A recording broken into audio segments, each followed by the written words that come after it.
Italy, this is the apocalypse, was the headline in the country's leading sports paper La Gazzetta dello Sport on Tuesday morning, perhaps an understandable reaction for a nation whose passion for football is so great that the same publication concluded that a love so great must be reserved for other things than the World Cup.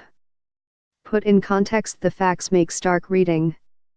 Italy's abject failure in front of goal against Sweden, who held the Azzurri to a 0-0 draw in the San Siro stadium, meant the hosts lost 1-0 on aggregate and failed to qualify for the tournament for the first time in 60 years, when in 1958 the finals were, appropriately, hosted by the team who halted their progress on Monday.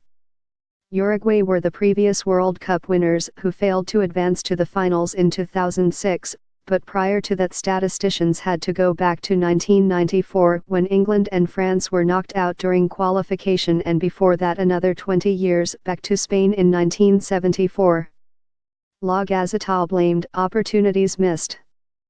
The paper's editorial read, "We will not be with you and you will not be with us. Italy will not participate at the World Cup. There will be inevitable consequences. Inevitably that will mean the departure of widely criticized head coach Gianpiero Ventura, who initially was mistakenly reported to have quit in the immediate aftermath of the match." La Gazzetta were in no doubt, Ventura, now it's over, identifying Carlo Ancelotti as one potential successor. The Italian is currently out of work after leaving Bayern Munich.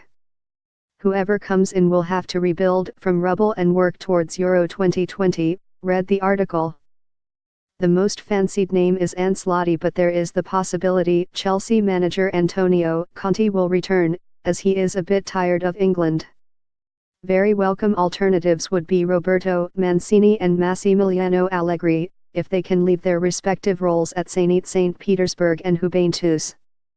The front page of the other major sports daily, Corriere dello Sport, reads simply, "Italy out of the World Cup," stating how painful it will be for the country to be on the sidelines when the finals are underway in Russia next June. "In only a few months' time we will be watching the World Cup for everyone else. For the first time in 60 years we will be on the outside," the newspaper commented in an editorial piece. "It is an intolerable football shame, an indelible stain." The online headline in the Italian broadsheet La Repubblica reads simply, "Goodbye Russia," while Torrens La Stampa proclaimed, "Disaster for Italy, we won't be going to the World Cup."